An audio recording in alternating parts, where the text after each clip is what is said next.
Children, now let's discuss about interference of light. So what do you mean by interference of light? When two light waves of same frequency and having zero or constant phase difference traveling in the same direction superpose each other, the intensity in the region of superposition gets redistributed, becoming maximum at some points and minimum at others. This phenomenon is called interference of light. So if we consider two light waves like this, see, let this be one light wave and let this be another light wave. See, both these light waves have same frequency and they have zero phase difference. We can also consider another light wave having a phase difference of 180 degree. That means having a constant phase difference. So here we are considering two light waves from two coherent sources. That means light waves having same frequency and having zero or constant phase difference, and also traveling in the same direction. So here this light wave travel towards right and the second light wave also travel towards right. So they are traveling in the same direction. And when such light waves superpose each other, when they superpose, what happens? See, this is one light wave and this is another light wave. So when they superpose each other, both are traveling along the same direction. So when they superpose each other, what will be the result? This will be the resultant wave. Okay, so after superposition, the intensity will get redistributed, becoming maximum at some points and minimum at others. So here if you note this point, here intensity is maximum because peak of the wave is obtained here. And if you consider these points, at these points intensity is minimum because it is the valley point or the bottom of the wave, or we can call it as the trough of the wave. So there the intensity will be minimum. So here the intensity get redistributed such that at some points brightness or maximum is obtained and at some other points minimum is obtained. So this phenomenon is called interference of light and this pattern is known as interference pattern. Now we can discuss the famous Young's double slit experiment. Thomas Young performed a double slit experiment to observe the interference of light. He studied the interference of light and also he found an expression for the fringe width. That is the distance between two maxima or distance between two minima in the interference pattern. So let's study more about interference of light through Young's double slit experiment. Children, this is the experimental setup for Young's double slit experiment.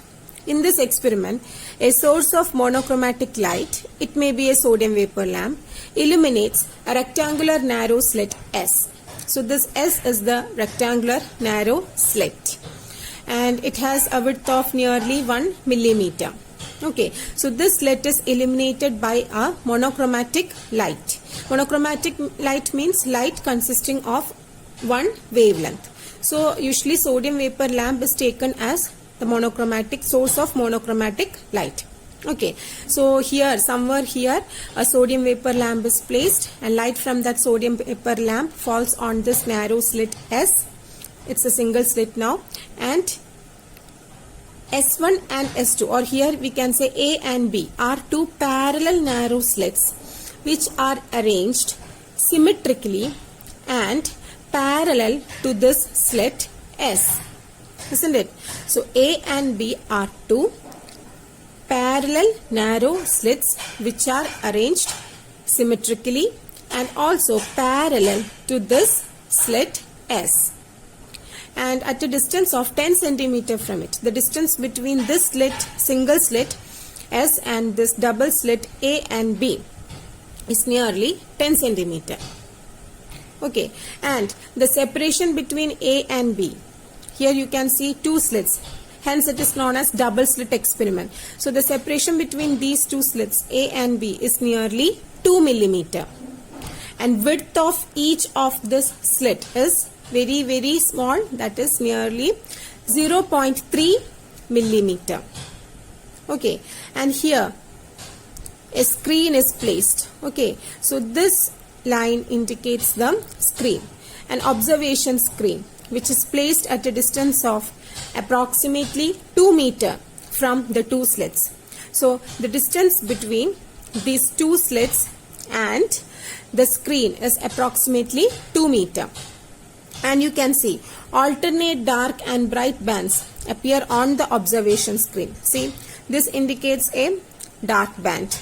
This indicates a bright band, again dark band, bright band, dark band. So alternate dark and bright bands appear on the observation screen. And this pattern is known as interference pattern, and these are called interference fringes. Okay, so what is happening here? As light waves come out from the slits A and B, these light waves coming out from A and B are derived from the same parent source S, isn't it? So the wavefront from this slit falls on the two double slits A and B. Then from A and B, another set of wavefronts or wavelets are produced. Okay, so this A and B act as coherent sources because the waves generated from these two sources A and B will be always in same phase, and also they will have the same frequency. Okay, and also as the light waves coming out from this A and B are derived from the same parent source S, they will be always in same phase. So A and B act as coherent sources. Now here we can see some solid waves and also some dotted waves. So the solid waves can be considered as crust. Dotted waves can be considered as trough. So if you consider the case of slit A alone, see this slit A generates one crust. After crust comes one trough, and after trough comes another crust. After that comes another trough, and after that comes another crust. It goes on like that. Okay, crust, trough, like that. Again, if you consider the slit B alone, see this slit produces first wave. This is the first wave, and that wave is the crust. And after crust it produces another wave, which is the dotted wave, that is trough. And after trough it produces another wave, which is a solid wave, that is crust. And after crust again comes trough. After trough again comes crust, like that. Okay, so what is happening here? The waves produced by A and B are superimposing here. You can see here the first wave produced by A is this. This is a crust, and this is the first wave produced by B, and these two waves superimpose. Similarly, the trough produced by A and trough produced by B also superimpose. Okay, and again these two waves are in same phase and they are traveling in the same direction. So whenever two or more waves are traveling in a medium, they will superimpose on each other as per superposition principle. And again, if these two waves are in same phase and if these two waves have the same frequency, interference pattern is produced. That is the interference of light. Okay, so here these two waves are in same phase because they are generated from a parent source. So these two sources are coherent sources. So these two waves are having same frequency and they are in same phase. So when such waves superimpose, interference pattern is obtained on this screen. Okay, and can you see this line? This line joins the points having the same intensity. See, if we consider this point here, what happens? Here, the crust of the wave meets with the crust of another wave. Isn't it?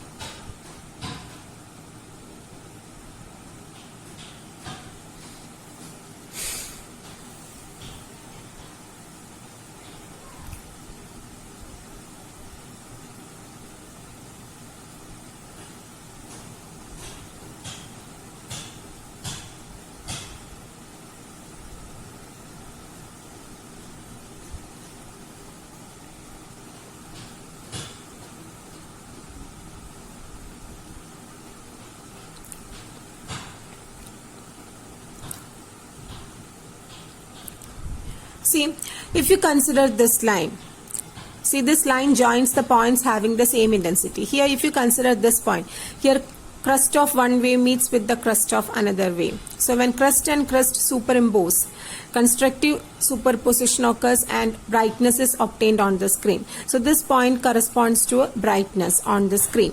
Again, trough and trough. This point indicates the superposition of trough and trough. When trough meets with trough, again it is a constructive superposition. And this point indicates, so brightness is obtained, and when this point corresponds to the superposition of one trough with another trough, trough and trough meets here, so this point also corresponds to brightness, and this point, it indicates the superposition of trough and trough, again corresponds to superposition, and here crust meets with crust, brightness is obtained.